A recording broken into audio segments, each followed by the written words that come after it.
In a dark, wet space, a figure lies motionless in a pool of blood as Makoto stands over them. A blood-spattered Makoto looks up, a slight, unnerving smile on his face. He acknowledges that because he succeeded in killing today, there will be a tomorrow. With a serene expression, Makoto believes that his actions have ensured the arrival of a new day. The digital clock counts down the last moments before midnight.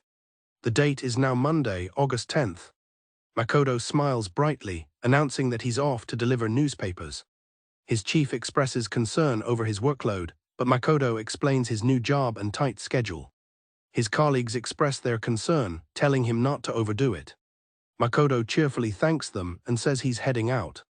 As he gets on his scooter, his colleagues remark that it's bothersome to see a high schooler have to work so hard for his family without complaint. Vakita-san violently kicks another young man, taunting him. Vakita-san asks Makoto if he wants to invest in his plan. He shamelessly admits they need the money for a night out after spending everything on drugs. He grabs Makoto's arm, telling him to shut up and hand over the cash. The boss storms out, telling the delinquents to get back to work. Makoto quietly thinks the situation is stupid. He doesn't need any of this, all he wants is Shiori. Suddenly a girl appears and enthusiastically greets him. Makoto recognizes his childhood friend, Yini-chan, waving at him. She playfully scolds him for being distant and for working so early in the morning. Yi and her friends crowd around Makoto, poking him and commenting on his new muscles. Yi confronts Makoto, mentioning the rumors that he skips school because he's always working. She asks if he is working in place of his father and if the man has started drinking again. Makoto tries to laugh it off, claiming he just wants to buy something, but Yi immediately calls him a liar. She reminds him of their long friendship and a promise he made. He apologizes and says he has to go to work. As he leaves, Yi asks if it's all because of Shiori's illness. Startled, Makoto turns and asks how she knows. Yi explains that she found out by accident from their old club supervisor. She offers her help, but he tells her not to, insisting it's a family matter. He shouts for her not to worry. He reassures her that it's okay. With a bright, forced smile, Makoto insists that they are all right. Yi watches him go, her expression filled with worry. Makoto walks away, apologizing in his thoughts but firm in his decision not to rely on anyone for Shiori's sake. He tells himself that this is a trial given to him by the gods. He steels his resolve, believing he must be strong and do what's right. He enters the hospital, confident that the gods will save her. He looks down at Shiori, lying in the hospital bed. He believes the gods will rescue his sister from death. He sits by Shiori's side. A nurse greets him, and he explains he's visiting during a break. Makoto presses the nurse about why Shiori hasn't been scheduled for an operation yet, offering to pay more. The nurse clarifies that the issue isn't money. She explains that an operation is only possible once a donor is found. Makoto feels powerless, knowing Shiori was sentenced to only 2 months and that time is running out. He thinks of Shiori as his pillar. Makoto thinks of Shiori's bright smile, a complete contrast to himself, and feels he can endure anything for her. He makes a solemn promise to help her no matter what. He heads home through the dimly lit streets. Makoto announces his arrival at his disheveled home. His father calls out to him from the other room. Makoto replies that he is back, as his father tells him to bring more alcohol. His father explains that his friends have popped in and tells him to hurry up. Makoto questions the source of the sushi, and his father retorts angrily. He realizes the money was for Shiori's treatment. He confronts his father, unable to believe he would take that money. His father coldly states that she will die anyway. Makoto stands in shock as his father questions why they should spend money on her if she is just going to die.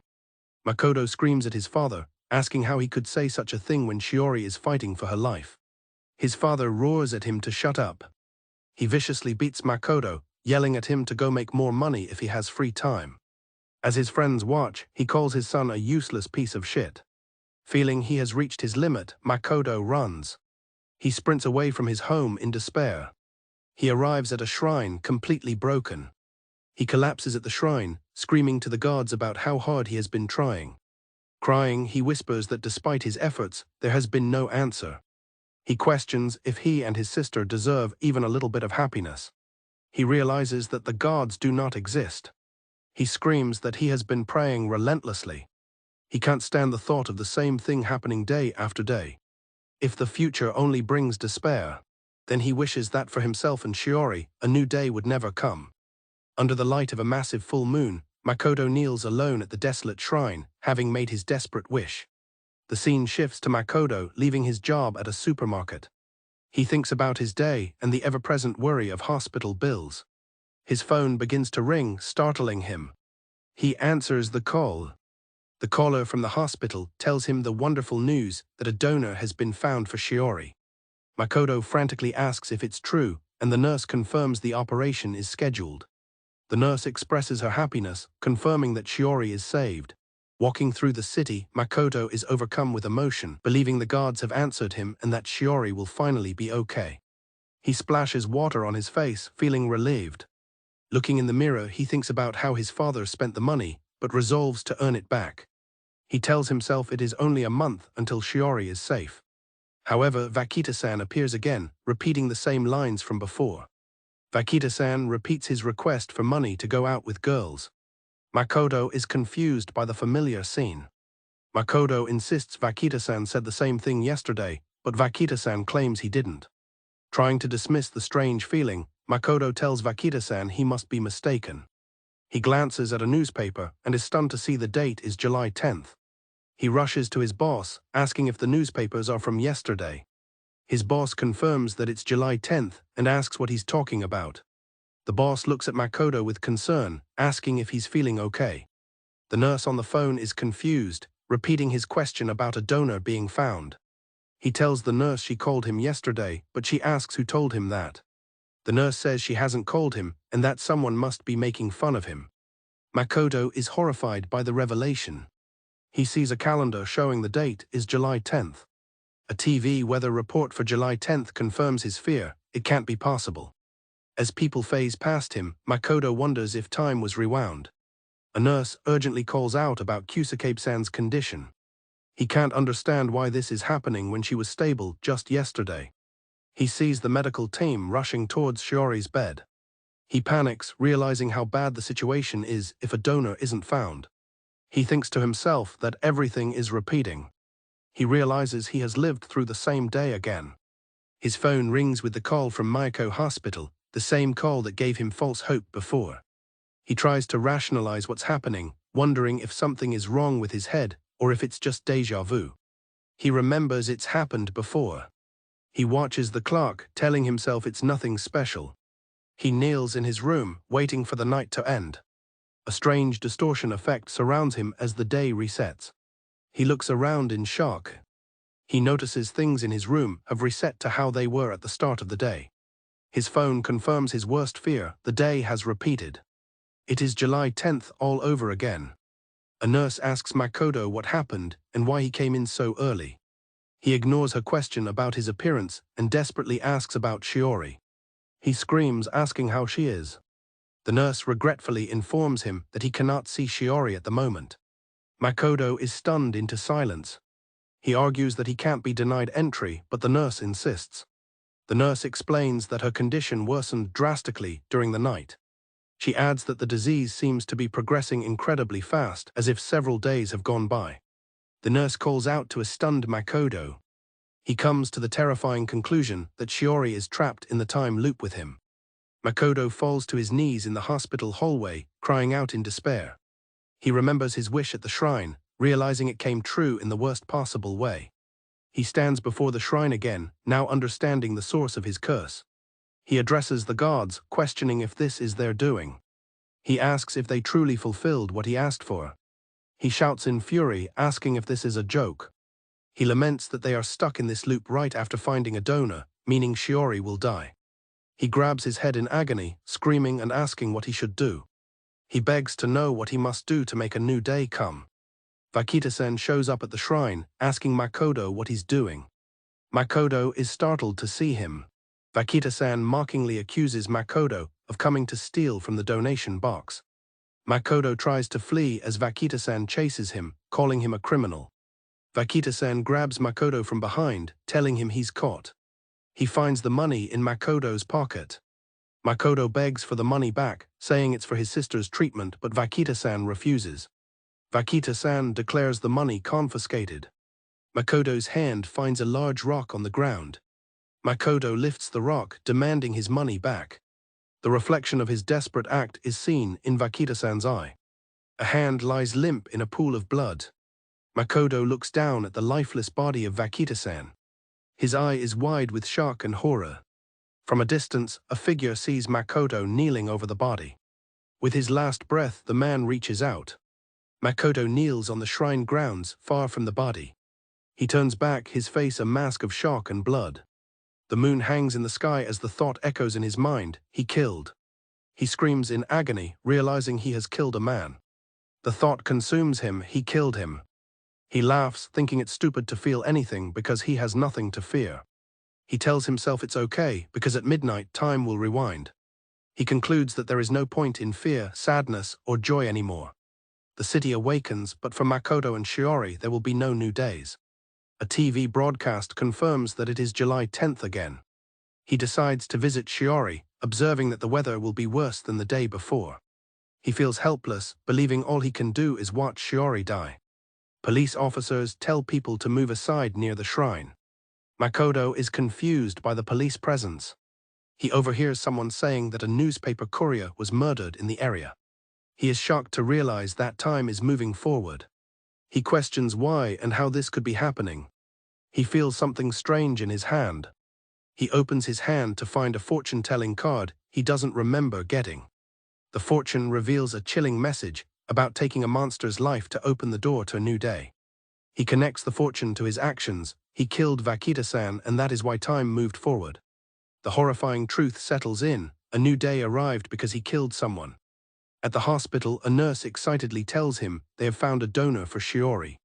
Another nurse stops him, telling him he can't go in. She explains that no visits are allowed now. He realizes that even with the door opened, Shiori's operation is still a month away. He knows what he has to do. He understands that he must give Shiori an opportunity to survive until her operation. He decides that he will kill one person every day. Makoto understands that killing one human a day is the price to continue. He knows this is the only way to break the time loop for himself and Shiori. He questions whether this cruel fate is what the gods truly want from him. The date is now July 11th, a new day he has paid for in blood. The victim is identified as Vakita Keigo, aged 24. Police are at the crime scene, where the murder occurred at approximately 10 p.m. the previous night.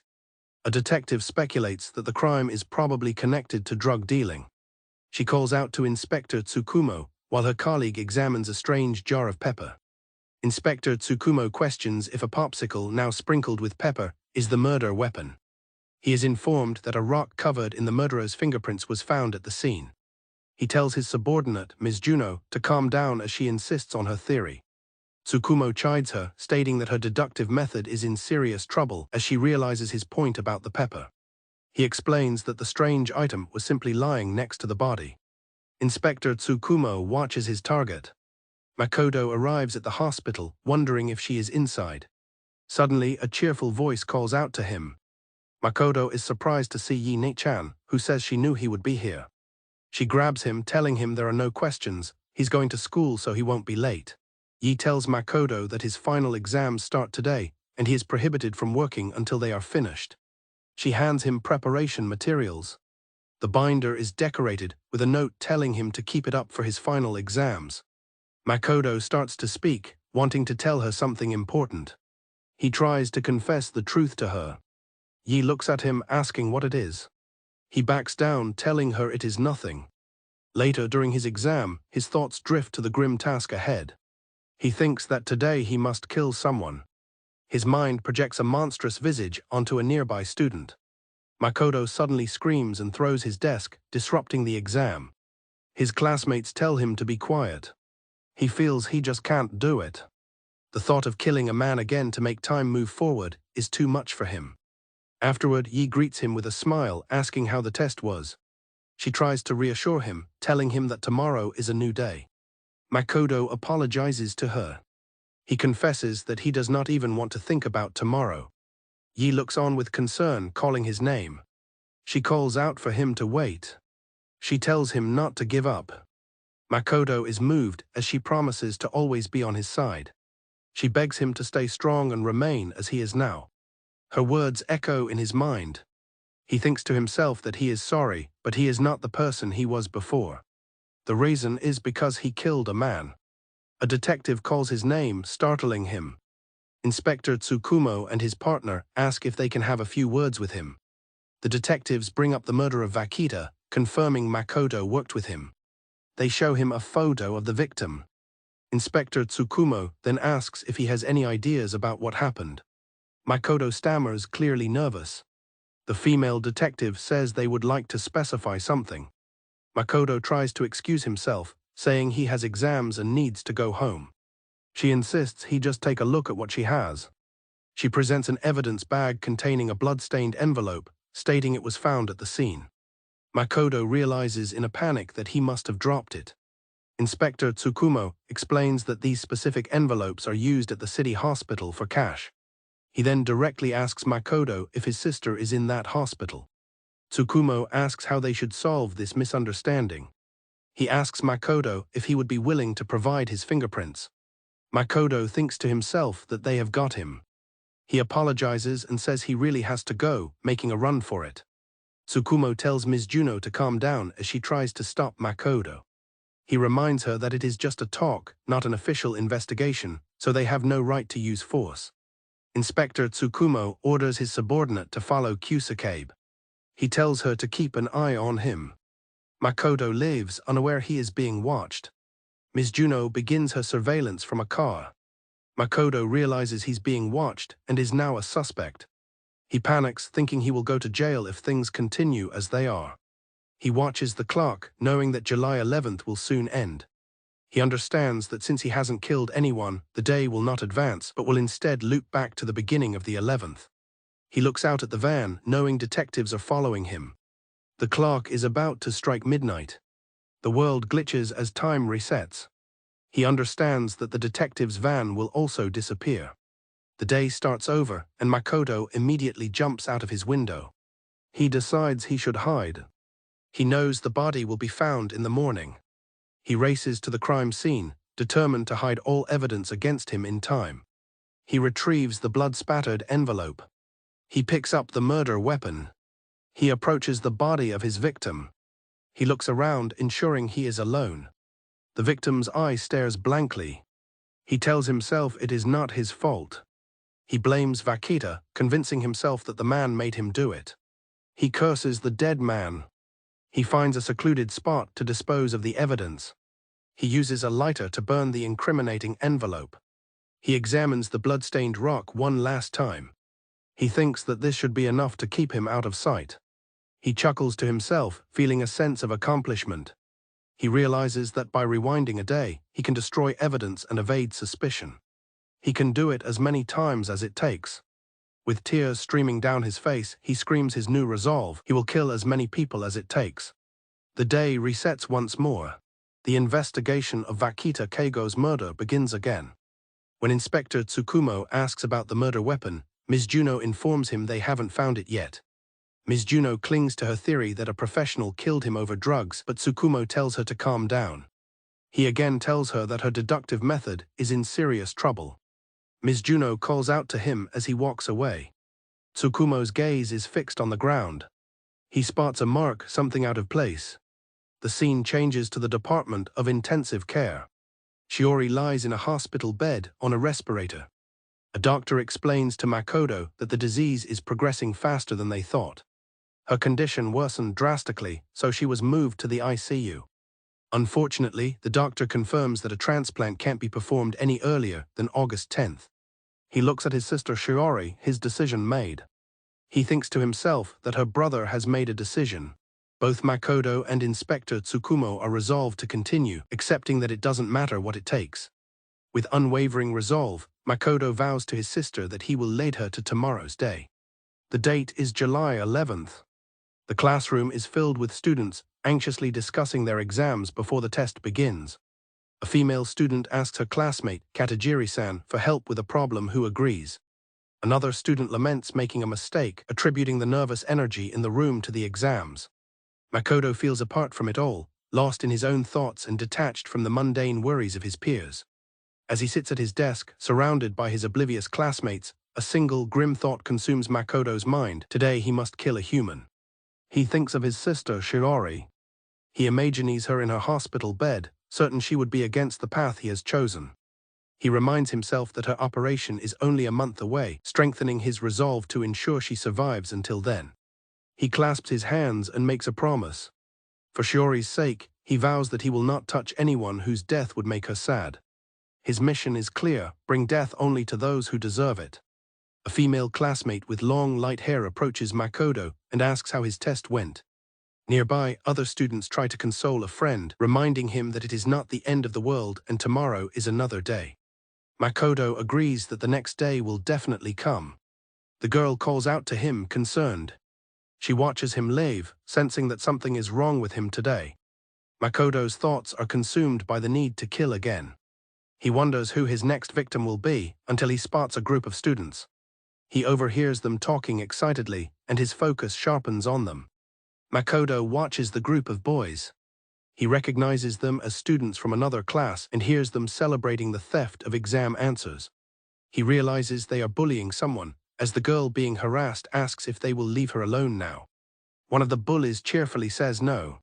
He menacingly tells her there is much more she can do for them. The bullies tell the girl to meet them at an abandoned barn near Hyno River at 10 o'clock that night for a new quest. One of them adds that she will be theirs for the rest of her life.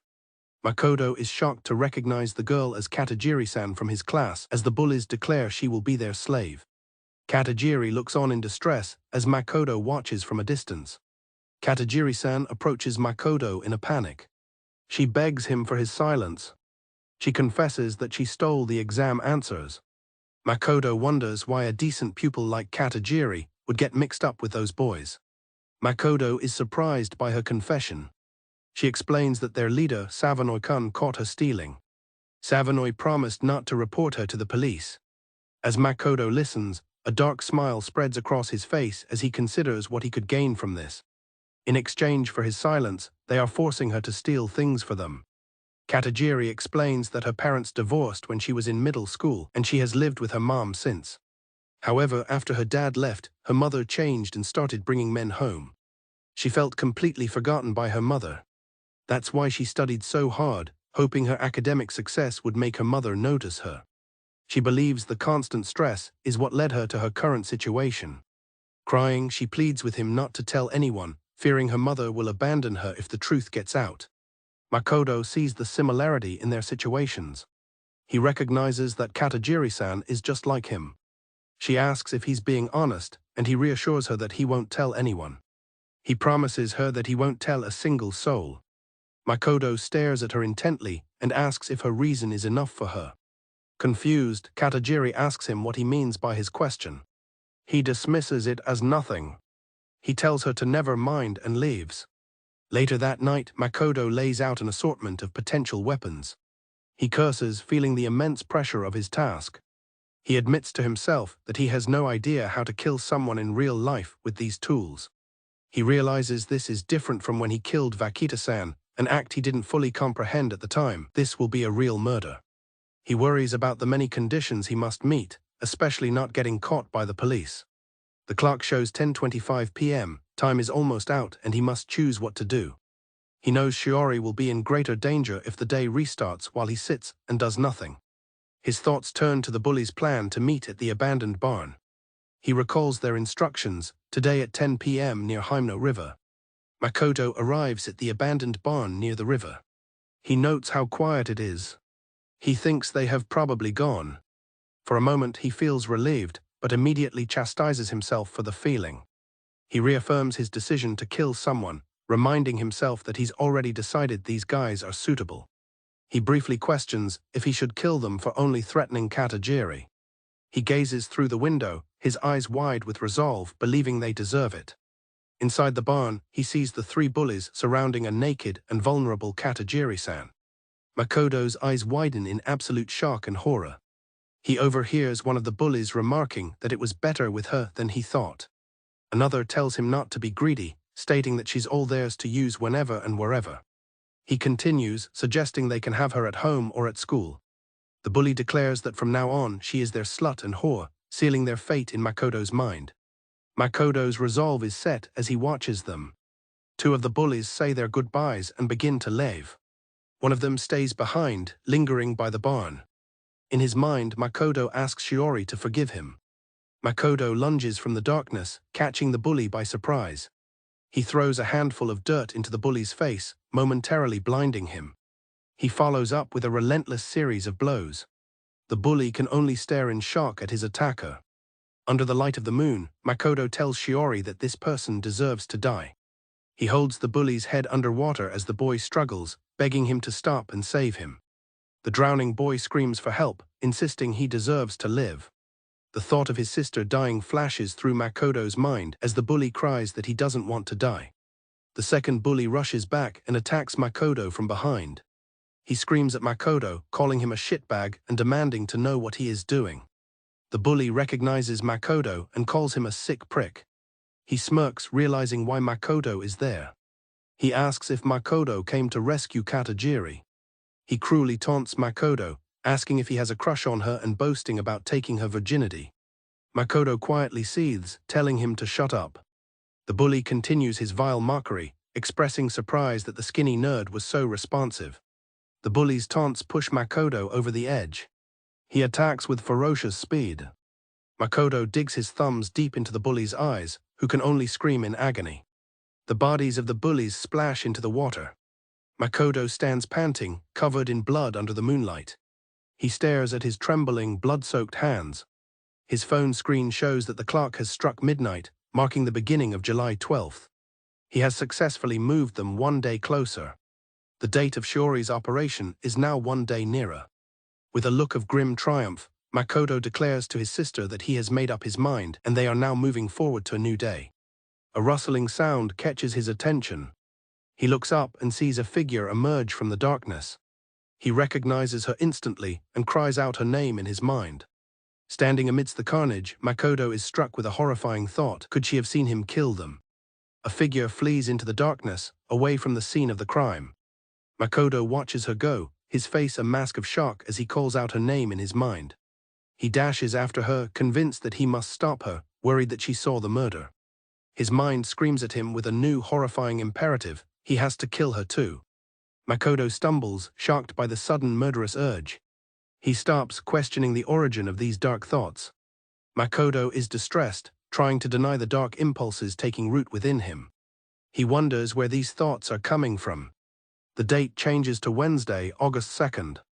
The victim is identified as Savanoy Seiya, a 17-year-old student, his face brutally disfigured. A female detective reports to Inspector Tsukumo that the cause of death seems to be drowning.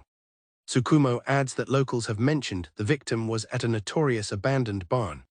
Another officer notes that although the victim fought back, the killer erased all evidence. The female detective agrees enthusiastically that it was a carefully planned crime.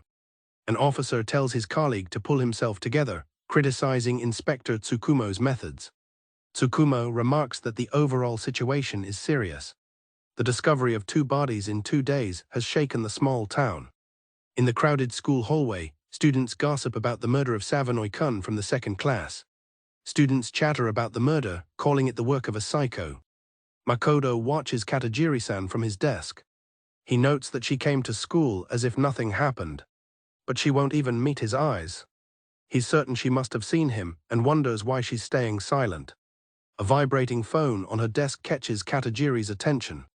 She rushes out of the classroom, and Makoto wonders where she is going.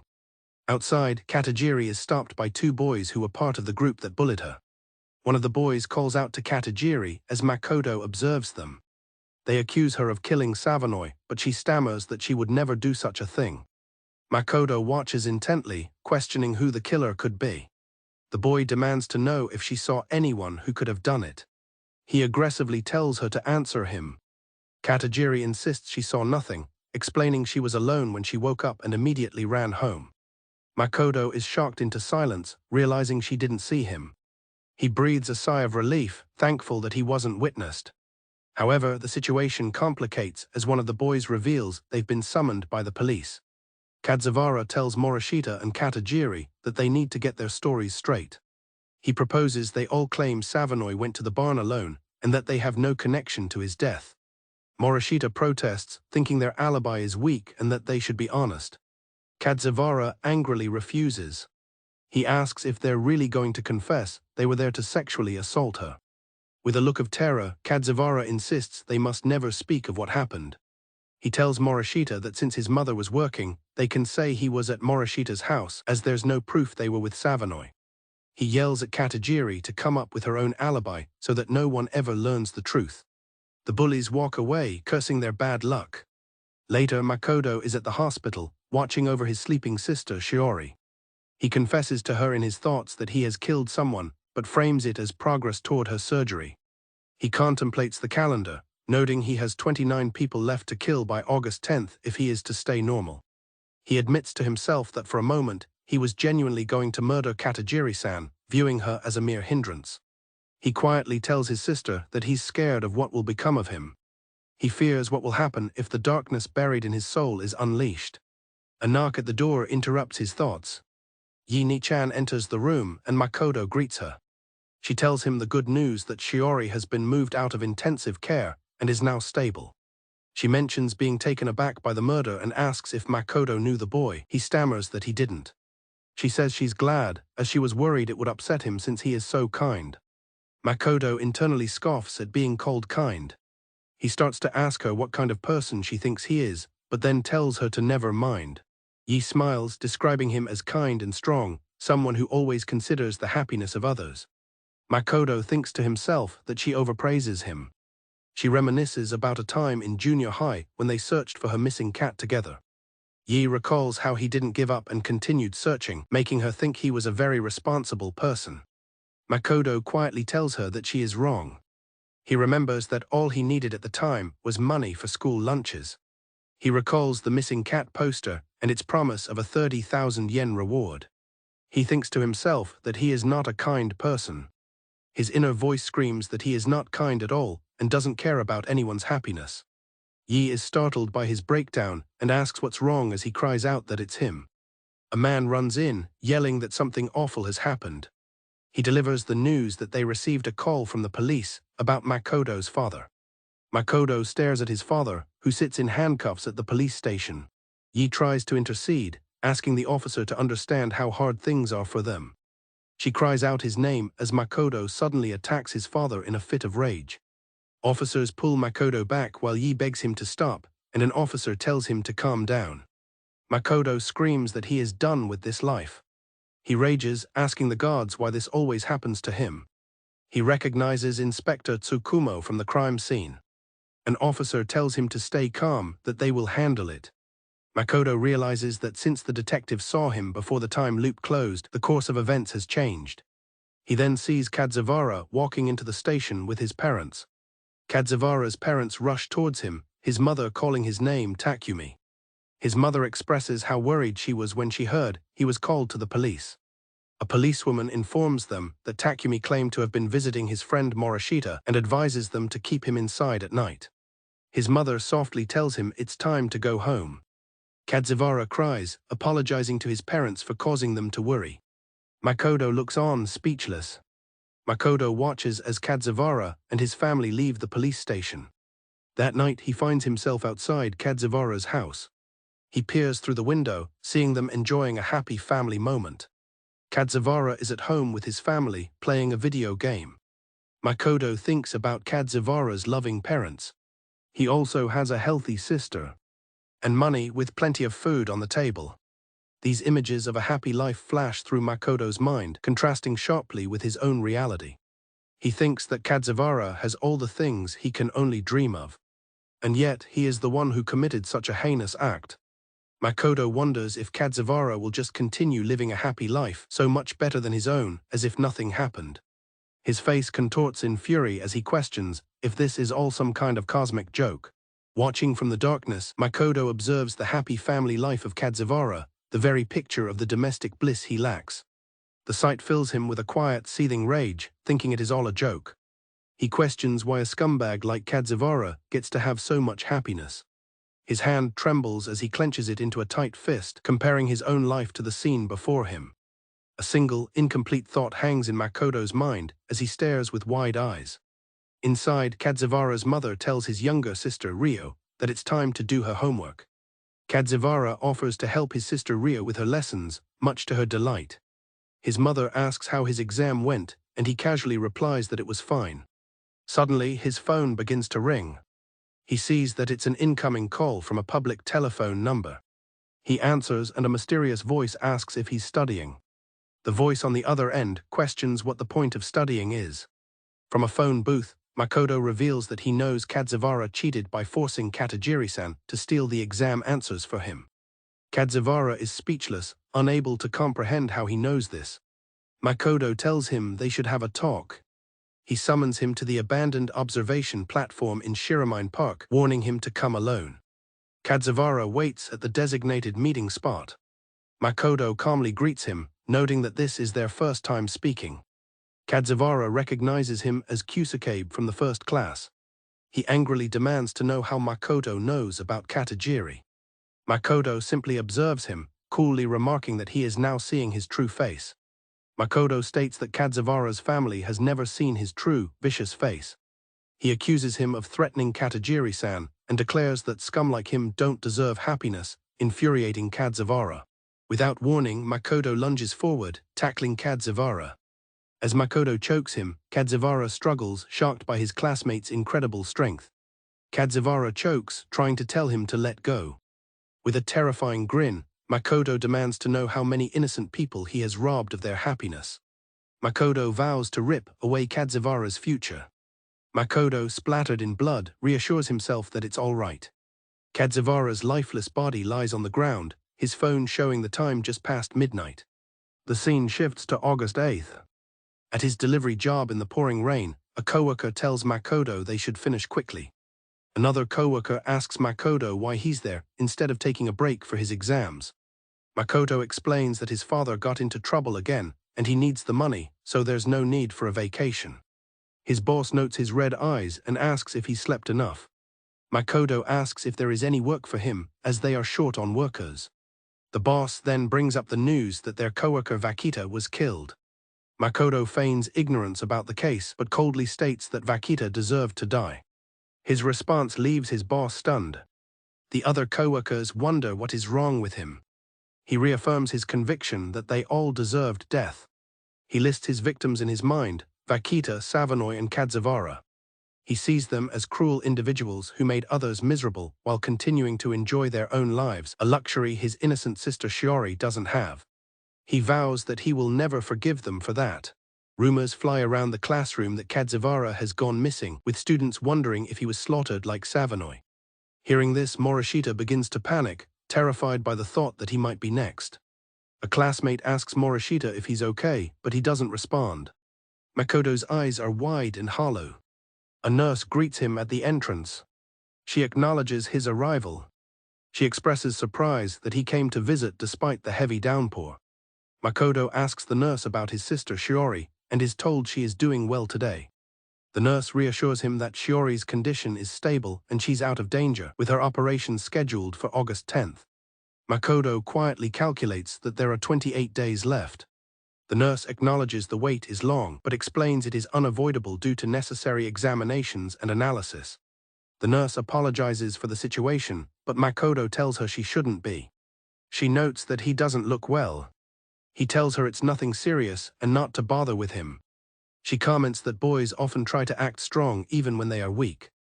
Makoto questions her use of the word all. Trying to connect with him, she reveals that she has a son too. She confides that since both she and her husband work long hours, their son is often home alone and probably feels lonely. She continues, saying her son is a lot like Makoto, always insisting nothing is wrong while being a crybaby. Makoto is surprised to learn she has a son. She feels a bit awkward for suddenly sharing so much, noting that she's never heard him talk about anything personal before. The nurse, Suzuhara Kani, explains that she tries to keep her professional and personal lives separate because people's lives depend on her. However, she made an exception because today is a special day, her son's birthday.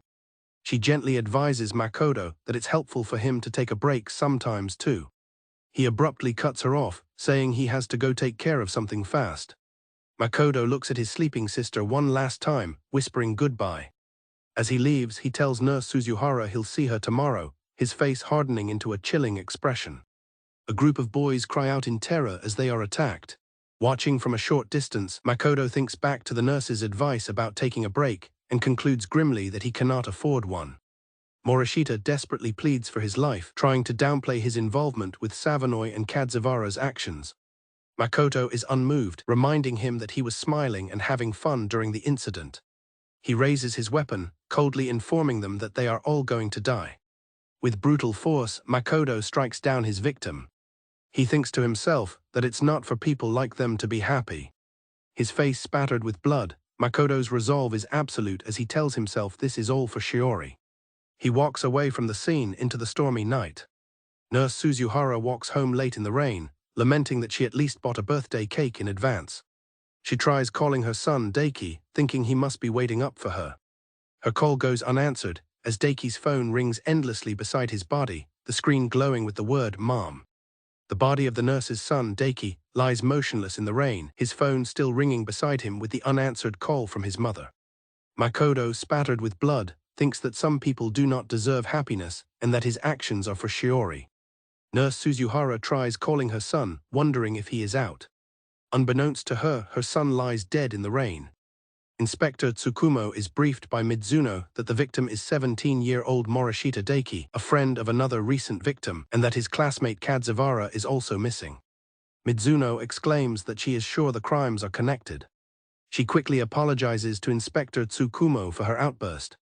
Tsukumo asks Mizuno where the witness is. Mizuno informs him that the witness is waiting in a car over there. He approaches the car to speak with the witness. Inspector Tsukumo questions the witness, Shinjo Yi, about what she was doing in the area. Yi recounts how she was walking past the depot when she heard a phone ringing and then noticed something was wrong. Mizuno urges the inspector to give the poor girl a break, seeing how awful the experience must have been. Inspector Tsukumo, however, finds her testimony suspicious and decides he must press on with the interrogation. Mizuno internally calls her superior a demon for his harsh methods. The clock in the car shows the time is nearing midnight.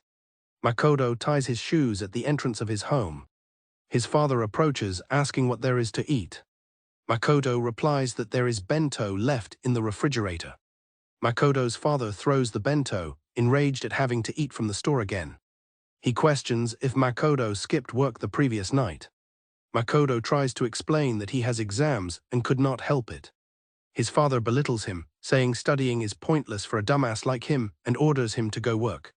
He cruelly forbids Makoto from visiting Shiori, telling him to focus on earning money instead. Pointing a finger, his father threatens to kill him. The father's face contorts in shock and rage. He violently grabs Makoto's hair, questioning who he thinks he is. The father stares into Makoto's eyes, seeing a chilling reflection of his son's dark intent. Makoto tells his father he is late for school. Makoto calmly pushes his father's hand away. He bids his father goodbye and leaves. The father sits on the floor in shock, realizing Makoto was about to kill him. The principal addresses the assembled students with grave news. He announces that another student, Morishita, has been murdered, causing an uproar among the pupils. Makoto listens as students react to the news of 2 murders and a disappearance in just a few days. The teacher warns the students to be mindful of what they say, as journalists may try to get information from them. A concerned friend notices Katajiri-san looks unwell. The chaos escalates as students suggest she go to the nurse's office. Makoto watches Katajiri-san and her friends from a distance. He wonders why Katajiri-san is so horrified, given that the people who raped her are now dead. He finds her reaction completely absurd. Makoto sees an urgent message from Shinjo Yi asking him to call. He finds Nurse Suzuhara lying in a hospital bed, looking distraught. He arrives at the hospital and asks a nurse if Suzuhara-san has the day off. The nurse is surprised to see him and asks what is the matter. The nurse begins to tell Makoto the truth about Suzuhara-san. Makoto listens intently. He is shown in utter shock, his mind reeling from the revelation. The connection finally clicks in Makoto's mind. Morishita was Nurse Suzuhara's son. He desperately calls out to wait as he runs to find her. He finds Suzuhara-san surrounded by other nurses, who are surprised to see her at work. A colleague asks about her son, and Suzuhara remarks that she is the first to ask. Suzuhara explains that her son, Daiki, had to attend an autopsy, and she was just too bored waiting for him to come home. Overwhelmed by grief and denial, she screams at her colleagues to leave her alone. Makoto stands frozen in the doorway, witnessing her breakdown. In his mind, Makoto sees the faces of Suzuhara and her son, Daiki, meld together. Suzuhara tearfully whispers her son's name. She suddenly collapses onto Makoto, overcome with grief. With a look of pure rage, Suzuhara whispers that she will kill him. She screams that she will murder the one who took Daiki from her. As the staff pulls her away, she promises her son she will slay his killer. Suzuhara is dragged away, screaming that her son was everything to her. Makoto is left in shock, realizing he had no idea Morishita was her son. He sits numbly, a photo on the floor nearby. Makoto is overwhelmed by the realization of what it truly means to kill someone. He looks at a picture of Shiori, wondering what his next move should be. He recalls the accusation that he robs people of happiness, a truth he now cannot deny. He concludes that in his quest to save his sister, he stole another's happiness, making him no better than his victims. He realizes that every murder only brings more misfortune and grief. He questions how he did not see it earlier, even if he was doing it for Shiori. His spiral is broken by the arrival of Shinjo Yi, who calls out his name. Yi rushes to Makoto's side, asking why he is crying. She explains she was worried because he did not answer her calls. He apologizes, tears streaming down his face. He lies, saying it is nothing and he was just thinking about his sister. She is surprised to hear that he was the one who found Morishita's body. Yi confirms that this is what she wanted to talk to him about. Yi asks Makoto if he saw anything yesterday. Makoto is flustered by the question. She presses him, stating that he was there at the time. He feigns ignorance, asking where he was supposed to have been. Yi explains that she saw him on his bicycle near the crime scene the previous day. The news shocks Makoto, who realizes Yi saw him there. She innocently explains that is why she thought to ask him if he noted anyone suspicious who could be the killer. Wide-eyed with fear, Makoto asks if she told the police about him. Yi confirms that she mentioned it to them briefly. Noticing his panic, she asks him what is wrong. Makoto desperately asks about the time. He clarifies, asking when she told the police about him. Yi tells him it was just before midnight. He repeats her words to himself while she asks what the problem is. He realizes with despair that it is useless, he cannot rewind the day to fix this. He understands that since he killed Morishita, a new day has dawned that he cannot alter, and the police now know of his presence. He knows that even though Yi trusts him, the police will see things differently. The simple fact that a man was seen riding from the crime scene is enough to make him a suspect.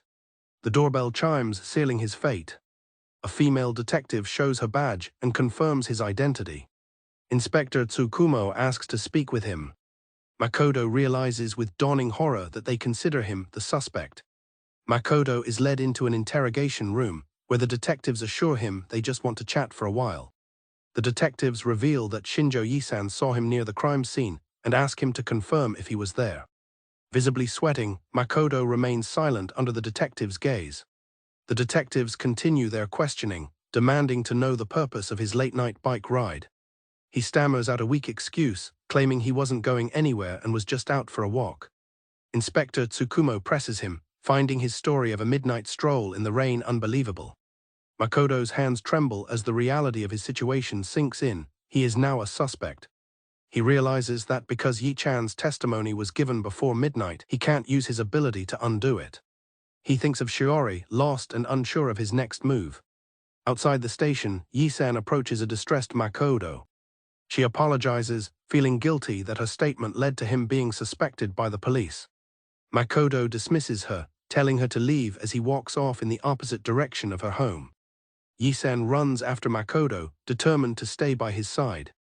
She tells a silent Makoto that she can't just leave him alone like this. They make their way towards Miyako Station. Suddenly, a car screeches to a halt, and a man inside shouts a vulgar proposition at Yi-san, startling her. A group of menacing men approach, with one claiming he knows Makoto and that he worked with Vakita. The man demands Makoto empty his pockets, suggesting he give them the money he was supposedly going to give the deceased Vakita. As they demand the money, Yi-san cries out for them to stop. One of the hooligans grabs Yi-san, commenting on how beautiful she is while she screams in terror. Makoto swiftly grabs the leader of the hooligans, taking him by surprise. The other men yell at him as he drags their friend away. Yi-san watches in disbelief as Makoto pulls the man into the station. On the train, Yi-san reflects on how stoic Makoto was during the confrontation, noting he seems nothing like the person she's known since childhood. She asks him what is happening and why he won't tell her. Makoto begins to ask her to imagine a scenario where she must protect someone important to her. He asks her what she would do if, in order to protect someone, she had to kill people. She is taken aback by the morbid question and asks for his reasoning. He claims it is just curiosity and presses her for an answer. She contemplates the question, stating that a killer should have to live with the consequences of their actions. Yi-san concludes that she would choose to endure any suffering to keep living. Makoto stares at her, taking in her heartfelt response. Her words about enduring suffering echo as the train moves through the city. The time shows it is 8:54 p.m.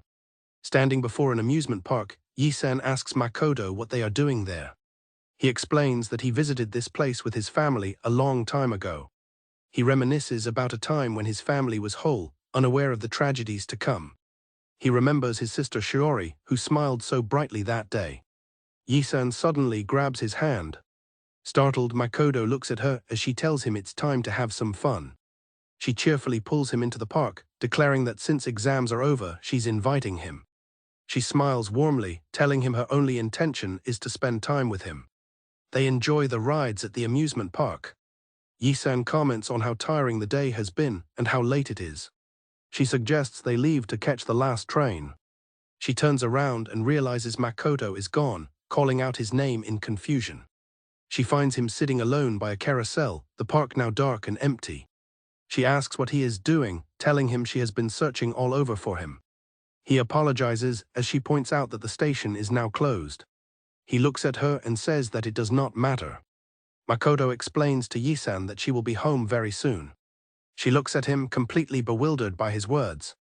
He reveals that since he didn't kill anyone, the time loop will restart at midnight, rewinding time by 24 hours.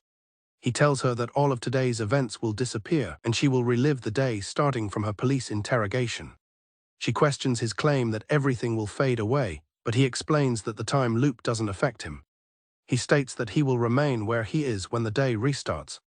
He explains that from her perspective, he will have disappeared from Miyako on July 13th and reappeared in Tokyo at midnight on July 14th. Panicked and confused, she yells that she doesn't understand what he means by a time loop. In a flash, Yi-san vanishes before his eyes as rain begins to fall. Makoto is left alone in the pouring rain, sitting on the stone ledge. He walks alone in the rain, thinking of Yi-san and thanking her. He admits that until their conversation, he felt completely hopeless and thought death was his only option. He enters a convenience store, his mind now clear. He silently thanks Yi-chan once more, his path now decided. In the rainy city, Makoto thinks to himself that he has decided. The train doors open at Miyako Station, marking a new beginning. The date is July 14th, and for Makoto the day is repeating. He sits through his exams again. He accepts that the suffering and the sins he has committed will never go away. He acknowledges that as a wicked being, he will bring misfortune to many. But despite everything, his resolve is firm, he will protect Shiori. Makoto approaches the police station, resolute in the path he has chosen. Inspector Tsukumo and his partner wait for him. The female detective expresses her disbelief, questioning how he could have been in Tokyo all night and returned so quickly. Makoto coolly suggests that Yi-san must have seen someone else.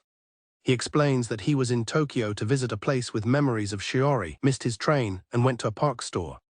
He tells the detectives it will be easy for them to verify his story with security footage. Yi-san on the phone begins to doubt herself, wondering if she made a mistake. Inspector Tsukumo waits patiently. His partner announces that the security footage from the store has arrived. The footage clearly shows Makoto in the store at 1 minute past midnight. This evidence solidifies Makoto's alibi and refutes Yi's testimony, given the 2-hour travel time. His partner asks why he seems troubled, and Inspector Tsukumo can only mutter how weird it all is. The hooligan gasps for air as Makoto attacks him. A hooded figure, Makoto, chokes the life out of his victim. He tells himself that he is a wicked being and that he will not look away. With tears in his eyes, he accepts that he will just have to bear the suffering. He commits the murder, knowing it will reset the day. A phone displays Makoto Kusakabe's contact details. A nervous-looking girl with glasses holds the phone, her connection to Makoto unknown. After his violent act, Makoto Kusakabe reflects on his new reality. He accepts that he is evil, a lonely burden he must bear to move forward into a new day. He feels that no one will ever understand his mission, and that he has no one to share it with. It's a lonely path. As he walks with his bicycle, he resolves to keep moving forward. Suddenly, he is startled by an unexpected presence. As Makoto walks down a quiet street at night, he spots a familiar figure. He is surprised to recognize her as his classmate, Katajiri-san. The girl with glasses and pigtails calls out his name. Katajiri apologizes for it being late. She asks if she can talk to him, having deliberated on whether to call or not. They are now inside his apartment. Makoto hesitates, noting the time is nearly 10:30 p.m. He asks her what she wants to talk about. Katajiri prepares to explain why she is there. Katajiri reveals the shocking truth: she saw him kill a man named Sawanoi. Makoto is stunned into silence by her revelation. She confesses her shock, never expecting him to do such a thing. She asks why he did it, wondering if it was for her sake. Katajiri reasons that it's unlikely he would kill to save her, since they've hardly ever spoken in class. She presses him for the reason why. Makoto remains silent. He claims she would never be able to understand his reasons. He defensively asks if she intends to report him to the police. To his surprise, she replies that she won't. She clarifies that she also won't ask about his motives. In return for her silence, Katajiri makes a desperate request, begging him to help her again just this once. Makoto is confused by her use of the word again. She desperately begs him for help. She pleads that if he doesn't do something, someone she cares about will die. Katajiri reveals the person in danger is her mother, who she says will die. Makoto is shocked to hear that her mom is on meth. Katajiri explains that a man her mother recently brought home forced her to do drugs. Since then, her mother screams like an animal day and night. The drugs keep her awake for days, causing her to have convulsions and foam at the mouth, but the man just leaves her there. Fearing that the man will eventually kill her mother, Katajiri insists that they must act. She pleads that they have to do something before that happens. Makoto understands the implication of what she is asking. He recoils in disbelief. He refuses, saying there is no way. Makoto realizes with horror that she wants him to kill the man. Katajiri pleads with him, saying he is the only one she can rely on. She explains that when she saw his fierce determination to kill Sawanoi, she knew he was capable of it. Katajiri looks at him with conviction, believing he can kill the man. Makoto objects, accusing her of only thinking about herself. She reminds him that she can testify to a false alibi for his other killings. She collapses to the floor, begging him to kill the man and help her. Makoto refuses, stating that he cannot do it. He explains that it's too risky and would only bind him to her further. He yells that he cannot let the police catch him again. He declares that they owe each other nothing since he already saved her by killing Sawanoi and his friends. He opens the door and tells her to leave now. Makoto pleads with her, saying he doesn't want to kill her. Katajiri shivers, her eyes wide with a new emotion. He offers a quiet apology. However, Katajiri's expression turns cold as she scoffs at his claim of having saved her. Her reaction leaves Makoto confused. Katajiri reflects that even with Sawanoi and his friends dead, her suffering continues. She feels that she is still living in hell. The next day arrives, the clock showing it is almost 8 p.m. Meanwhile, the man her mother brought home, Tanahashi, injects a drug into his own tongue. Tanahashi laughs manically, twitching from the effects of the drug. Hearing a noise, he calls out for Chiharu, Katajiri's first name, thinking she's home from a festival. When there's no reply, he dismisses it as his imagination. His attention is drawn to a laundry basket. He pulls out a pair of Katajiri's underwear. He brings them to his face, sniffing them with a look of perverse bliss. Hearing a door slam shut, Tanahashi is alerted. He realizes Chiharu is back after all. With a sinister look, he announces that he's coming into her room and heads towards it.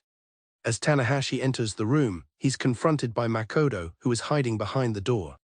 Tanahashi is startled by the sudden appearance. Makoto glares at him, knife in hand. He swiftly knocks the man's phone out of his hand.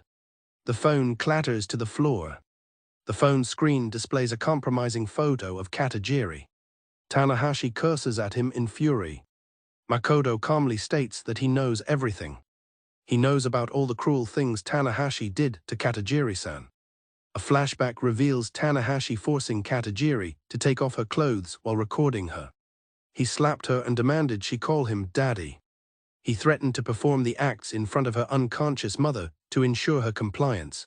She promised she'd do anything if he just kept it from her mom. Katajiri explained that she couldn't bear to live if her mother hated her.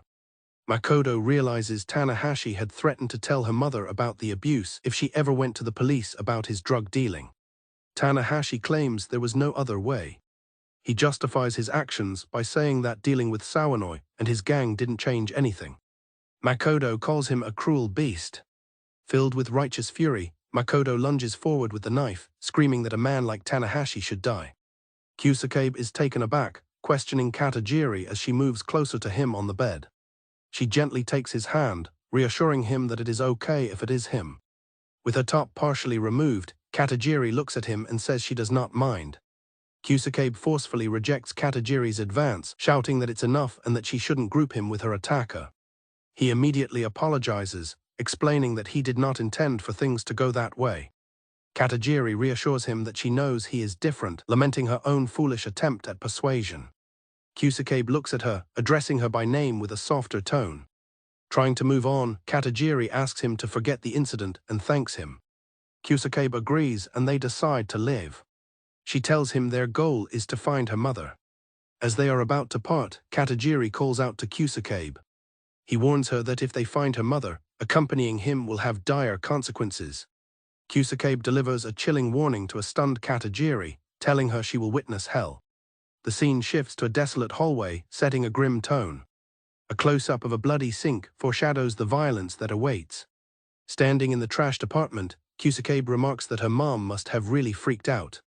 He despairs at the thought of finding any clues in the wreckage. Katajiri finds something amidst the debris. She gets Kusakabe's attention, showing him her mother's phone. The phone displays a message received yesterday at 9 p.m. from someone initialed Y. Kusakabe guesses that the message likely came from her drug dealer. Katajiri remembers a past incident where she followed her mom to Yamazate and saw her buy drugs. She connects the initial Y to Yamazate and suggests the desolate factory area is a likely spot for a deal. Katajiri eagerly suggests they go there, hoping her mother will show up. Kusakabe devises a plan. To avoid being seen, they will arrive before dawn and hide until the evening. Katajiri thinks of her mother, wondering if she will even show up. A woman rings the doorbell at the Kusakabe residence. She calls out for Mako-chan, wondering if he is home. The woman reflects on a past incident, feeling guilty for framing Makoto and bringing pudding to make amends. Finding the door open, she cautiously enters. She calls his name, peering inside. Inside, she finds a man passed out on the floor and cries out in surprise. Kneeling down, she asks the unconscious man if he got drunk again. Kusakabe's uncle wakes up and aggressively questions the woman's intentions with Makoto. He rudely dismisses her food offering and asks where Makoto is. The uncle feigns ignorance about Makoto's whereabouts. The woman is taken aback by his accusations. He then reveals he saw Makoto late at night with a woman, complaining about his supposed irresponsibility. Walking away, the woman resigns herself to the idea that Makoto has a girlfriend.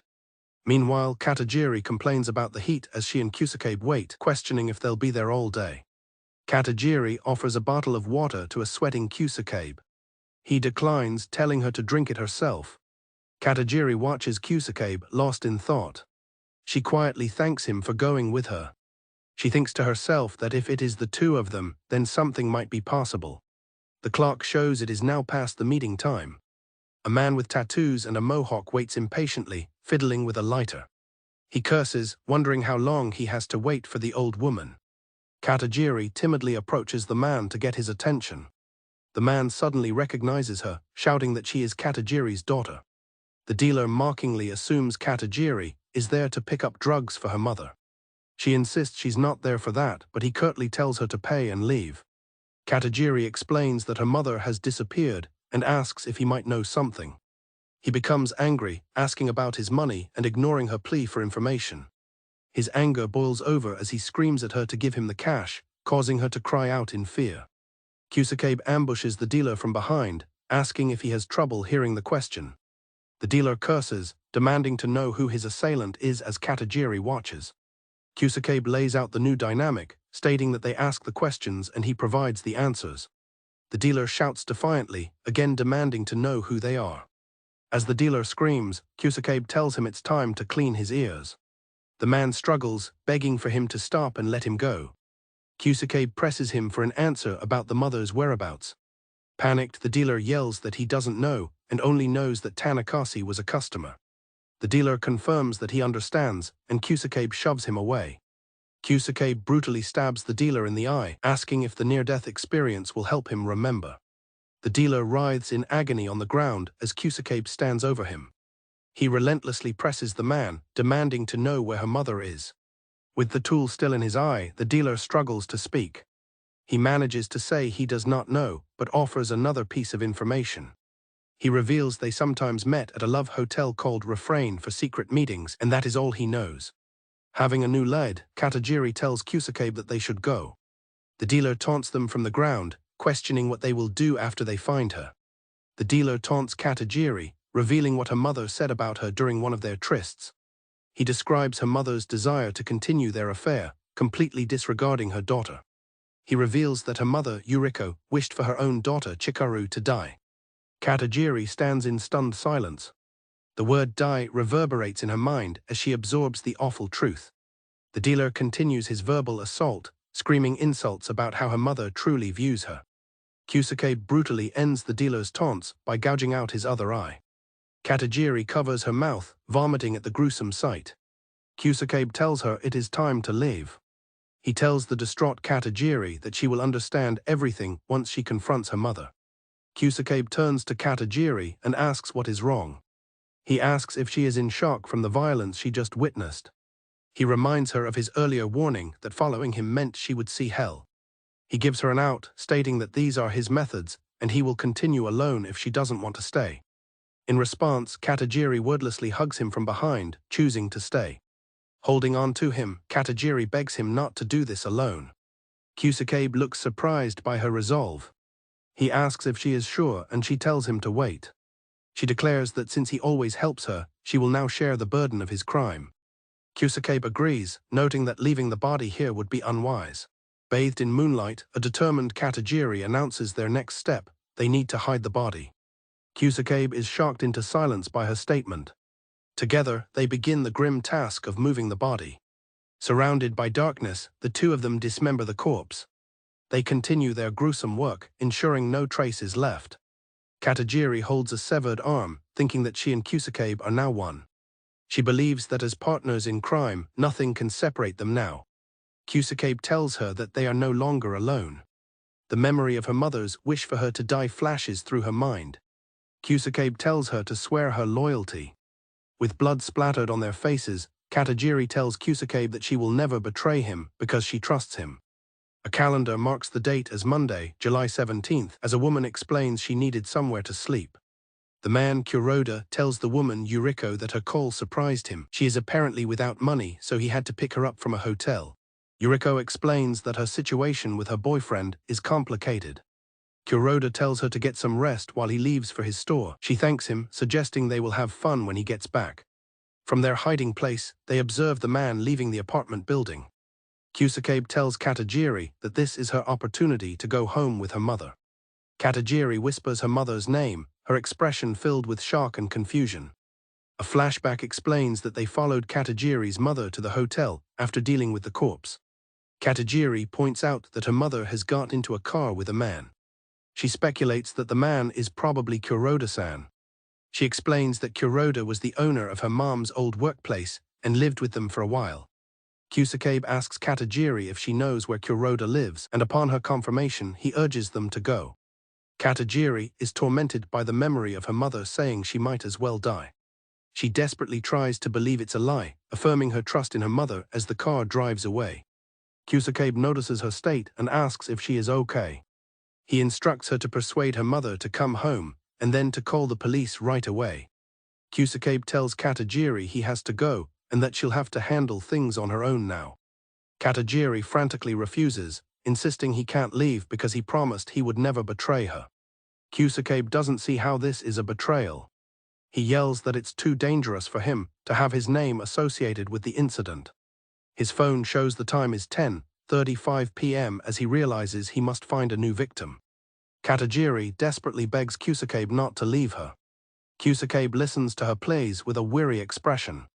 He finally agrees, saying so be it. They arrive at Kuroda's apartment, room 306. Katajiri bursts in and calls for her mother, who is shocked to see her. Kusakabe tells Yuriko that they came to save her and want to go home.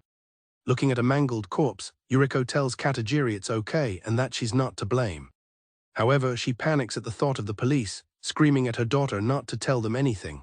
Yuriko panics, screaming about the consequences of telling the police everything and being jailed for drugs. She collapses in despair, begging not to involve the police. Her tone shifts as she asks her daughter Seharu if she has any pills. Katajiri denies having any pills. Yuriko screams wildly, demanding that Katajiri give her the pills. Katajiri begs her mother to calm down while Kusakabe watches the scene unfold. Kusakabe glances at a clock, realizing he must hurry to kill someone as he is running out of time. He has a sudden idea. At 11:00 p.m., Kusakabe receives an urgent call from the city hospital. He listens to the new message, a voice asking for Makoto-kun. He learns that Shiori-chan's condition has gotten worse. The message explains she is in emergency care and asks him to contact the hospital immediately. Kusakabe is horrified by the news about Shiori, muttering her name in disbelief. Katajiri tries to calm her mother, promising to protect her and professing her love. Her mother responds with scorn, telling her to go fuck herself. Yuriko accuses her daughter of trying to take her man away, leaving Katajiri speechless. Yuriko claims that Katajiri was scheming with Tanakashi-san. She screams that she knows her daughter seduced him, leaving Katajiri in wide-eyed shock. She claims she saw the two of them together, recounting lewd words she supposedly overheard. The flashback shows Tanakashi assaulting Katajiri while her mother watches, saying she wants a baby. Katajiri frantically tries to explain to her mother that she was forced to say those things. Yuriko responds with violence, screaming at her to shut up. Yuriko attacks Katajiri, accusing her of stealing her man and then plotting to kill him. Katajiri cries out for her mom, trying to get her to listen. Yuriko screams that her daughter would be better off dead. She begins to strangle her own daughter. Yuriko unleashes a torrent of verbal abuse, blaming Katajiri for ruining her life. She screams at her daughter to die. Kusakabe bursts in, shocked by the scene and asking what is happening. Katajiri stabs her mother in the stomach. As her mother gasps her name, Katajiri says she tried so hard just to get her to look at her again. With the bloody weapon in hand, Katajiri calls her mother a traitor. Kusakabe grabs Katajiri from behind, trying to stop her from delivering a final blow. Katajiri screams that she'll kill her, telling Kusakabe to let go. Her mother lies dying on the floor. Kusakabe realizes with alarm that if her mother dies, Katajiri will become a killer. Kusakabe weighs his options, leave things as they are and close the time loop, or let it repeat for Shiori, who is in critical condition. He understands that if time rolls back while Shiori is getting emergency help, he will be putting her life in danger. Holding Katajiri, he is paralyzed with indecision, asking himself what he should do. The dying mother taunts Katajiri, calling her a slut for coming with a guy. Yuriko tells her daughter that she is an exact copy of her. Kusakabe and Katajiri listen in horror to the woman's final words. She screams that you can't defy fate. She claims that children follow their parents' footsteps, and since she is a whore, Katajiri is destined to be one too. Kusakabe grabs Yuriko and yells at her to shut up. Katajiri watches in shock, murmuring his name. He refutes her claim that children follow their parents' footsteps. He furiously declares that Katajiri and a bag of garbage like her have nothing in common. Kusakabe declares that he killed the woman, not Katajiri, and prays that he and Shiori can move on to tomorrow. He apologizes to Katajiri, saying he had to do it. She tells him not to be sorry, as she had already lost hope long ago. She confesses that she was only afraid of being left all alone after losing her mother. She tells him that now she has him. Kusakabe looks at her, confused by her words. She thanks him tearfully for saying she's not trash, repeating how happy she is. She tells him to look, and he watches in confusion as she undoes her top. Katajiri reveals her bruised body, declaring she is not a slut but someone who was bullied and only wanted to be hugged by a loved one. She confesses her love for Kusakabe and begs him not to betray her. Kusakabe and Katajiri embrace and share a passionate kiss. Her mother's body lies on the floor nearby as they kiss. The date is now Tuesday, July 18th. Reporters are at the school, asking students about a recent murder. Students gossip about the discovery of Kadzara's body and the arrival of reporters. Students notice that both Katajiri and Kusakabe are absent from class. A girl, presumably Shiori, stands by the classroom door, thinking about Mako-chan. A girl at school worries about what has happened to someone she calls Mako-chan. She recalls a recent night when he came home with another girl, a memory that disturbs her. She feels he has changed so much that she barely recognizes him, a change that frightens her. The victim's face is shown, gruesomely mutilated. At the crime scene, police identify the victim as 35-year-old Yuriko Katajiri, noting the brutal cause of death. The body was discovered by a man named Kuroda-san, who lived in the area. The lead detectives lament their lack of manpower, overwhelmed by the recent string of cases. A detective observes that the murder was committed with extreme cruelty, yet the perpetrator left no trace, suggesting meticulous planning. An officer bursts in to report that the victim's daughter attends Miyako High School. A female officer named Mizuno delivers some shocking news. She reports that the man with whom the victim lived has also been found dead. The police review a timeline of recent, brutal murders, noting the victims' dates and causes of death. A female detective explains that the murders have occurred almost daily, in the same area and around the same time. Another officer wonders what the connection between the victims could be. The lead detective asks for opinions on the theory that drugs connect at least two of the victims. Inspector Tsukumo, lounging with his feet up, casually rejects the proposed theory. His female colleague expresses disbelief that he still suspects Kusakabe Makoto. An officer points out that Kusakabe is the only known link between four of the victims. Another detective objects, finding it implausible that Kusakabe could be a serial killer responsible for all the deaths. The female detective argues that Kusakabe has an undeniable alibi for the time of Morisima's murder. She adds that this means he couldn't have killed Tanakashi and that his wallet was found at the fireworks festival. She concludes that, most importantly, Kusakabe has absolutely no motive for the crimes. Tsukumo asks if Kusakabe has been informed about his wallet, only to be told he didn't attend school that day. The female detective accuses Tsukumo of making assumptions, while he wonders if Katajiri has also disappeared. Tsukumo reminds her that she is the one who preaches against making assumptions. Another detective realizes with shock that Tsukumo is pointing the finger at him. Tsukumo questions Kusakabe's motives, pondering why he would deliberately appear on a security camera. Inspector Tsukumo gives a decisive order to search for Kusakabe and Katajiri. The scene flashes back to a few hours earlier, before dawn. In the flashback, Katajiri asks Kusakabe why he is not going home. Kusakabe calmly states that he is going to Tokyo. Katajiri warns him that leaving the city now will make the police suspicious. He stares ahead with grim determination, telling her that this isn't an escape, it's war. Confused, Katajiri questions his declaration of war. A sudden realization seems to strike Kusakabe. He grabs Katajiri's hand, admitting he doesn't want to leave. He turns to her with an unnerving look and declares that he will kill someone again today. Horrified, Katajiri demands to know why he would want to kill someone else. She pleads with him to tell her everything, promising that she will understand no matter the reason.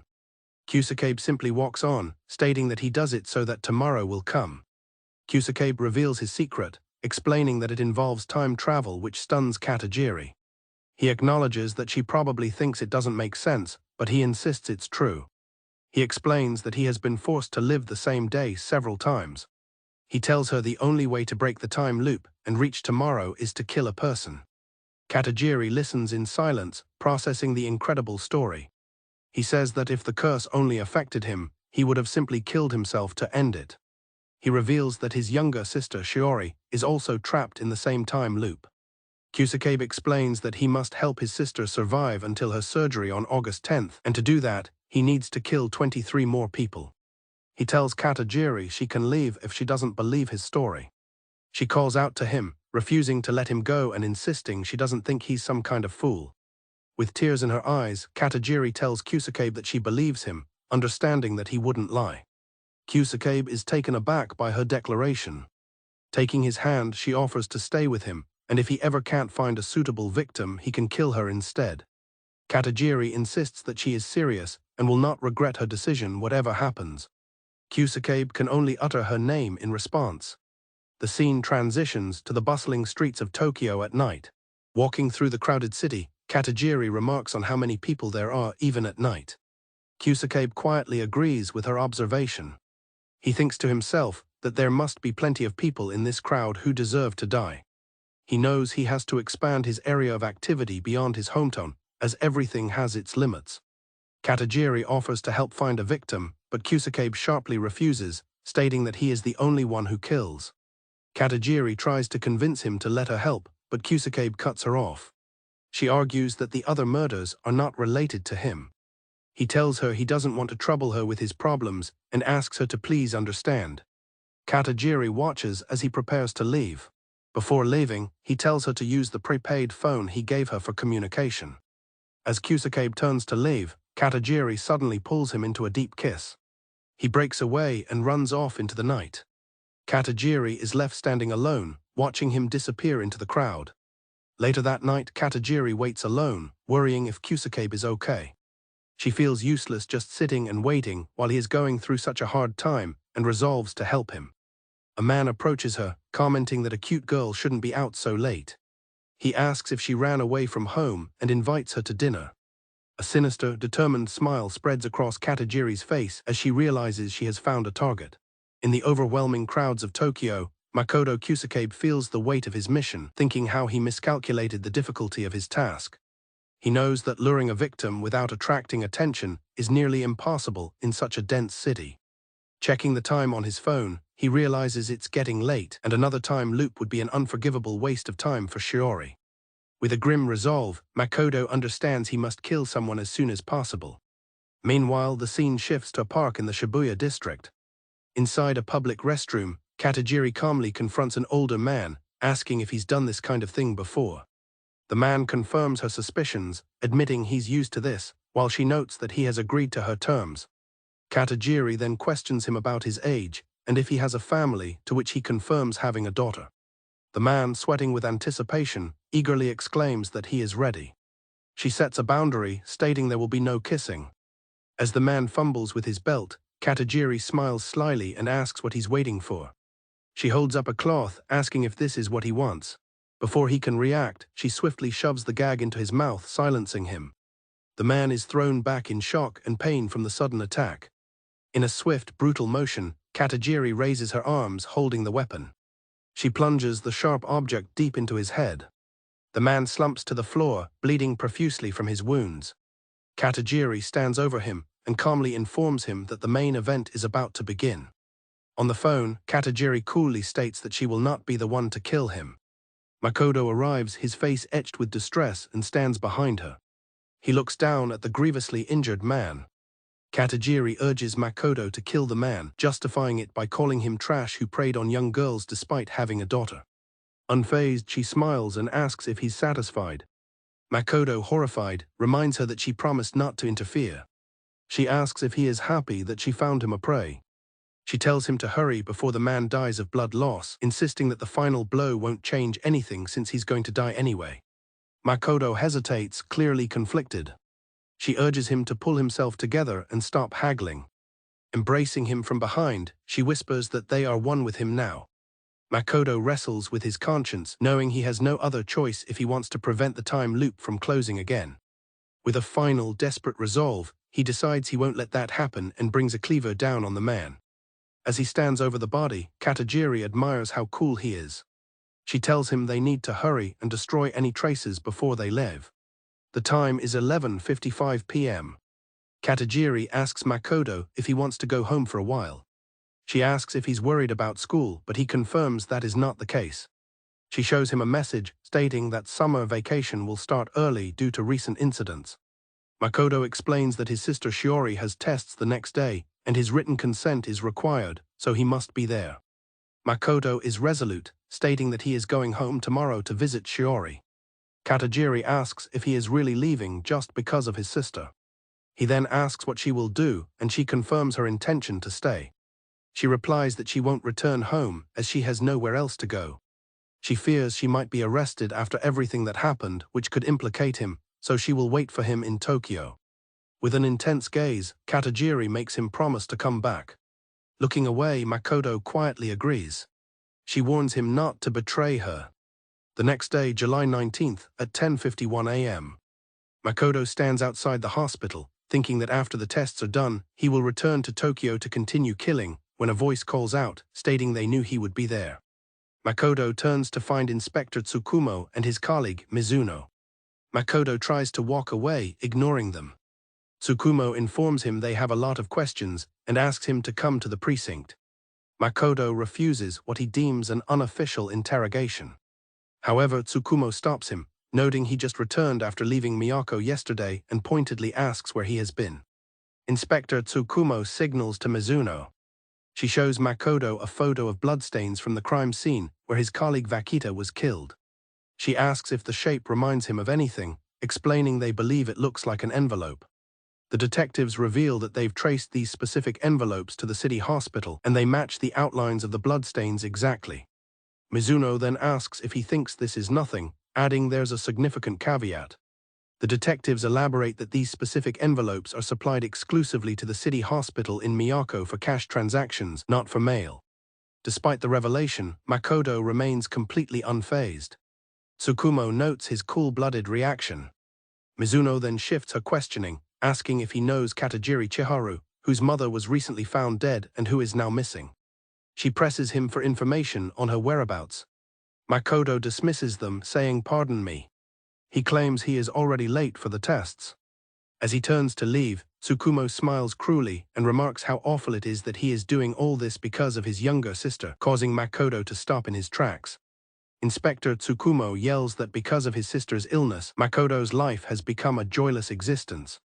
His colleague tries to intervene, but he continues his tirade, shouting that she has ruined his life.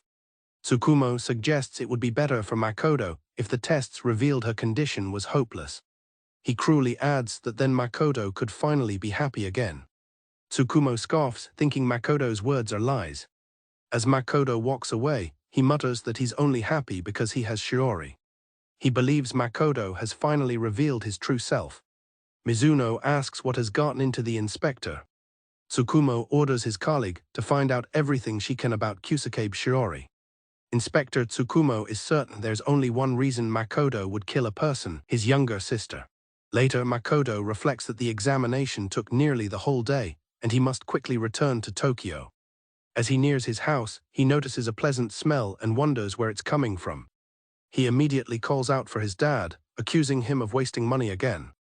A young woman greets him at the door, welcoming him home. To his surprise, he sees a young woman named Yi-chan, and she explains that his dad went out for a drink. Makoto is confused, asking why she's there.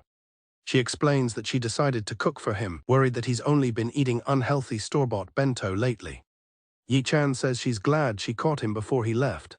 She calls out to him as he tries to leave, telling him not to worry. She immediately starts questioning him about where he was and why he skipped school. He sighs, asking her not to ask the same questions as the police. Undeterred, she presses further, asking if he was alone.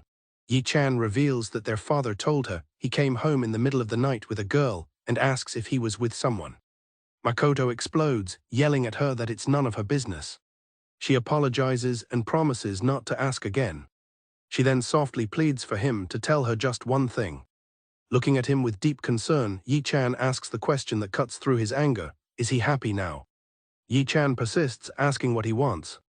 The weight of it all becomes too much, and Makoto collapses to the floor, clutching his head in utter despair. Makoto screams in anguish, questioning the very idea of happiness, a feeling he's never known. He desperately asks how he could ever abandon Shiori in this situation. All he wants is a normal life, to study, go to clubs, and laugh about stupid things with friends. He tearfully admits that for him, a normal life is an impossible dream. His only true desire is to die. Overwhelmed, he falls into Yi-chan's arms, confessing he wants to die as soon as possible just to breathe a sigh of relief. Yi-chan holds Makoto tightly, telling him she knows he's going through a hard time and apologizing for not being able to help. She reassures him that she is on his side. She promises that if anything ever happens to him, she will never leave him, and he can only sob in response. As Makoto's cries fill the room, Yi-chan continues to hold him. The ticking of a clock marks the late hour. Makoto finally sleeps, exhausted from his emotional breakdown. Yi-chan watches over the sleeping Makoto, quietly resolving to protect him. She wants to always be with him and never be apart. With a determined look, she wonders if she can truly do that for him. A horrifying eye filled with madness peers through a crack, accompanied by a sinister, toothy grin, ending the chapter on a chilling note. Makoto grits his teeth as he is confronted by his former club members. The bullies question why he quit athletics and sarcastically comment on his work schedule, implying he doesn't care about the club. One of the senior members grabs Makoto, demanding he shut his mouth and pay up for leaving the club. Suddenly, an unseen person intervenes, shouting for them to stop it. Recognizing Yi Shinzio, the bullies curse and decide to retreat. Yi-chan questions the bullies' actions, while Makoto tries to brush it off, saying everything is okay. She worriedly asks Makoto, whom she calls Mako-chan, how he is and if anything hurts.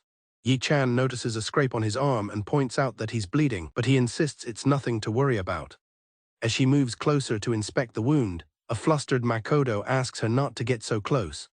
In a flashback, Yi-chan smiles and tells Makoto there's no need to be embarrassed, as she'll be his wife someday. A flustered young Makoto tells her to stop joking around, reminding her they're not even in high school yet.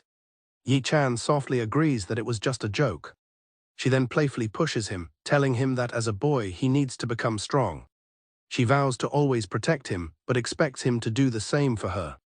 In his memory, Yi-chan says she's counting on his help to protect her when life gets difficult. Makoto's eyes open as he slowly wakes up, calling out for his Ni-chan. He finds himself resting his head on Yi-chan's lap, surprised that he fell asleep. The time on his phone reads 11:18 p.m. on Wednesday, July 19th. Makoto leaps up in a panic, exclaiming that it's already 11. Yi-chan is startled by his sudden outburst and asks what happened. Makoto panics, realizing he hasn't killed anyone and won't make it back to Tokyo in time. He quickly gets up to leave. He shouts at Yi-chan not to follow him as he runs out. Yi-chan calls after him, confused. Makoto's mind races as he throws his belongings into a bag, thinking he has to pack faster and leave. He remembers Yi-chan giving him a travel amulet, expressing her concern for his safety while delivering newspapers by bike and wishing him success. He recalls her telling him not to work too hard, a memory that now fills him with pain.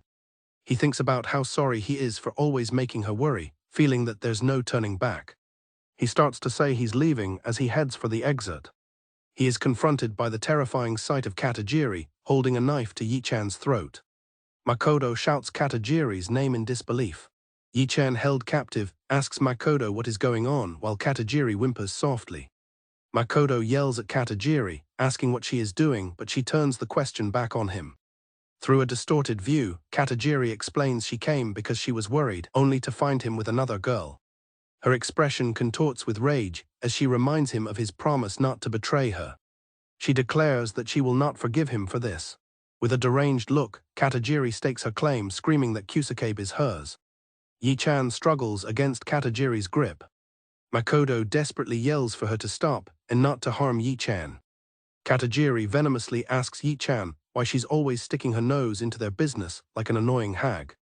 Katajiri coldly asks Yi-chan if she loves Kusakabe. Terrified, Yi-chan begs her to stop. Katajiri grows more agitated, demanding an answer. She screams, demanding to know if Yi-chan loves him. Makoto pleads with Katajiri, begging her not to continue. Katajiri ignores him and poses a chilling question: does he love Yi-chan or her?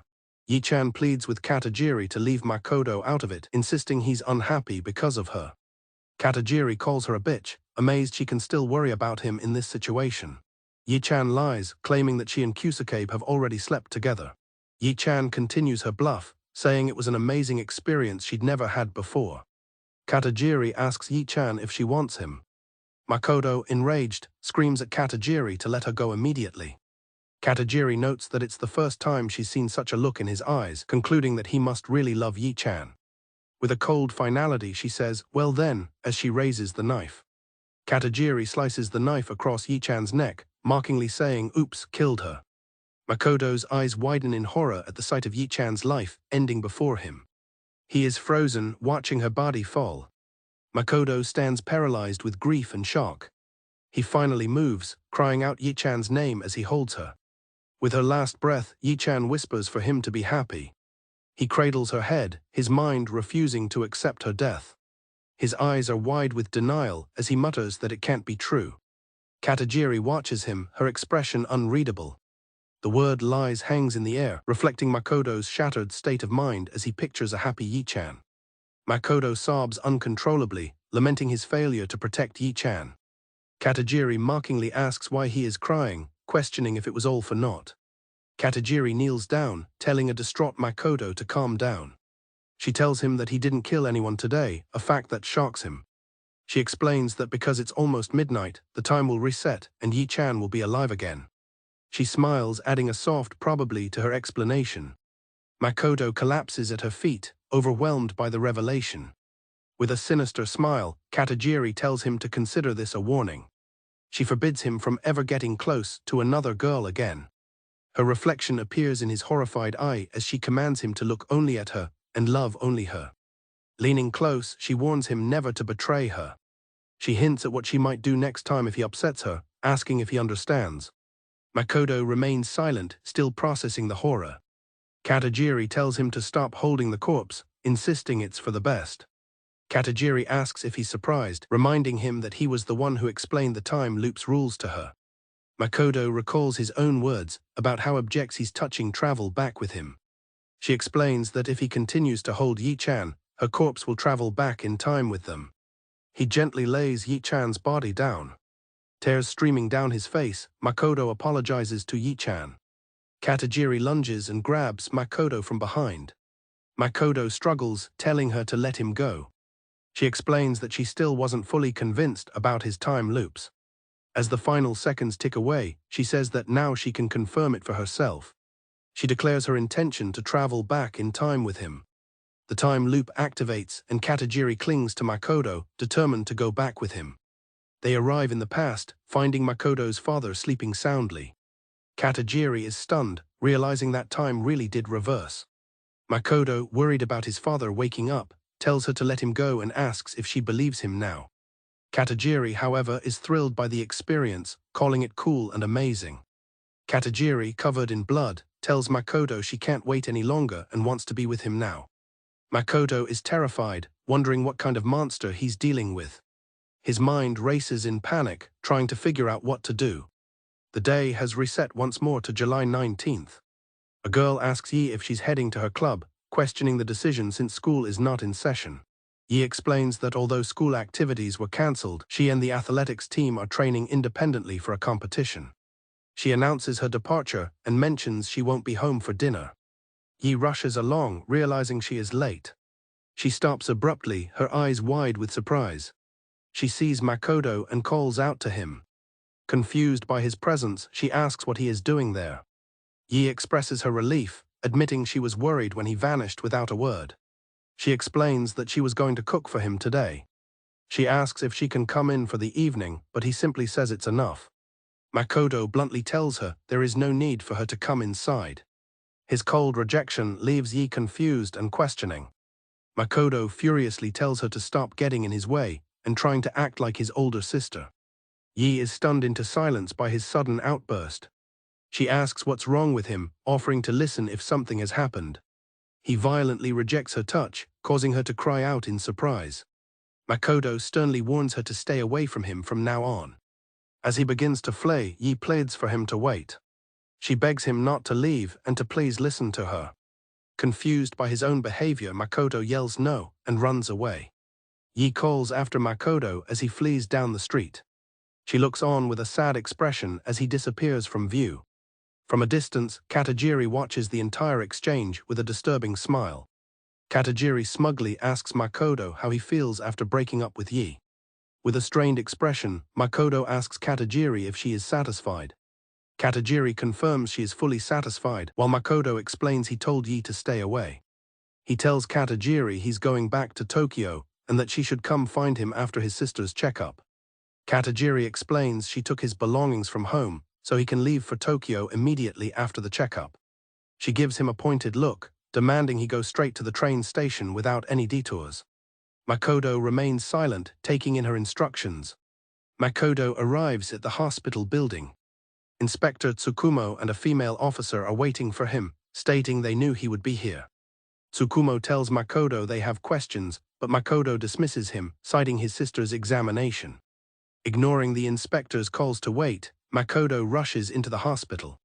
A sense of confusion lingers as Inspector Tsukumo and his partner watch him go.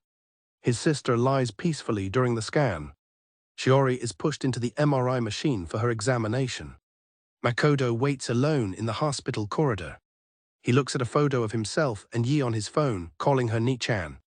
He reminisces about their childhood friendship, back when his family life was ordinary. He thinks about how he never considered their relationship special until the moment she was dying in his arms.